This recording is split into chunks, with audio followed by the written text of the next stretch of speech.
Hi friends, welcome to Tutorial Tuesday. Today is all about crafty madness. I have been experimenting with dyeing my own doilies, and I posted this layout about a week ago, and I had several people ask if I was going to have a video about how I did this. So here we are. Now, because it is chaotic, these cannot be duplicated at any point. They're going to be their own works of art each time you make them. But I'll show you what I did to create these.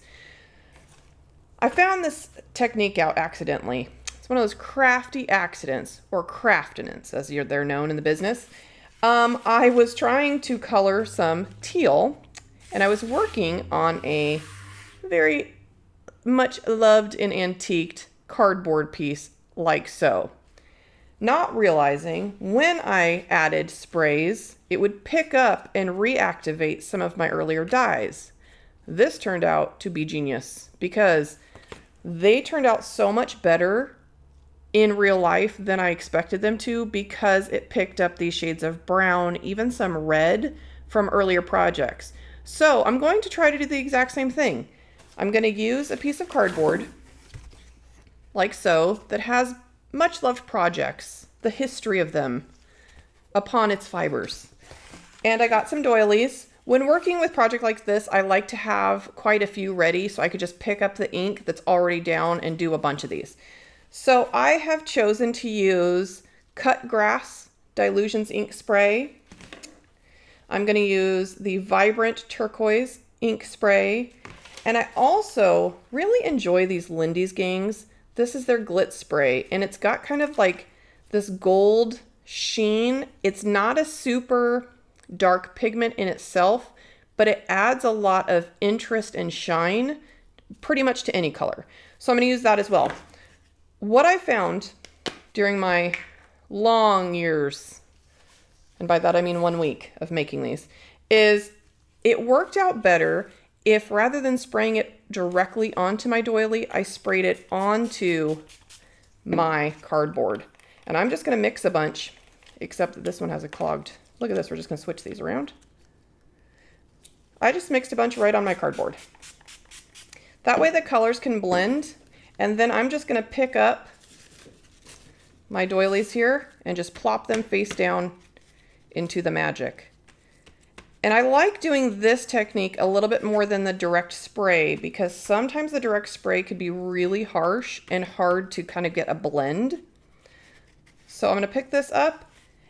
If it's too green, because I kind of wanted a little bit more of like a vintagey color, I could also add brown. This is what's called melted chocolate. Delicious. Don't eat it. You're going to put that down there, mix it up all together. And the more things that kind of mix in, the more cool it looks. Now, also a thing to remember, this is going to dry slightly different and lighter once they are done. I got to mix my sprays again. This one's got a really brown look to it, but I don't care because I just like them to look interesting. And sometimes when it's just white, you know, they're great, but I want something more. I want something much messier. Okay, you could also use a splat mat for this. It would pick up more of the ink than doing this technique. I do recommend gloves. As you could see, this you will keep this on your hands for probably 2.5 days. Okay, then I could take my other one. This is a really pretty green. Look at that. I don't know if you could see that there. It's got some green, some brown, some teal. You could also activate this with some water. Let me get my spray bottle. You don't want to add a lot of ink, but you want to keep it picking up color. Ooh, look at that one. Ooh, that's a cool one. So you could really play around with this. Like I said, if you want it to pick up more pigment, you can use a splat mat. For the ones I made, I went cardboard, so that's what I'm using. Trying to recreate the effects here. Let's add some more water. Just really sop it up. And then you could dry this with a heat gun, or you can just leave it out, come back to it, depending if you want to immediately craft. I know that's how I am. I usually am impatient for things that have to dry. So that's up to you.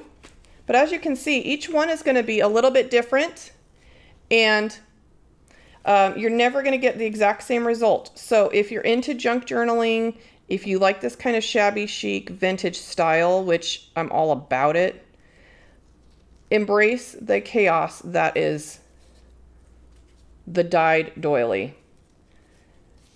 I love that color too. See, look at that. Each time was a little bit different. I added some more of the cut grass on that one. You could do all sepia colors. Then what I also like to do is come in with that gold glitz.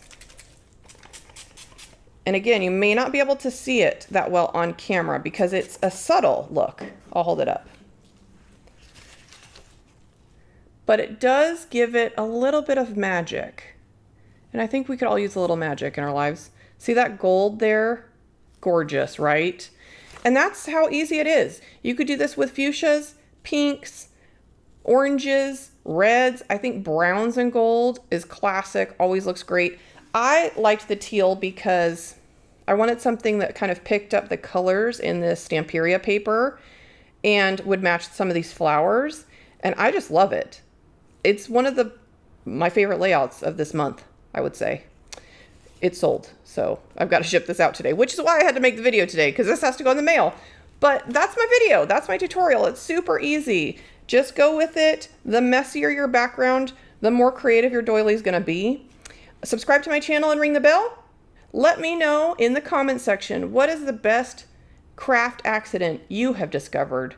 Because I know we've all been there, where at first it's an oops, and then it's a light bulb. So check it out. Try it out. Let's make some stuff. Bye.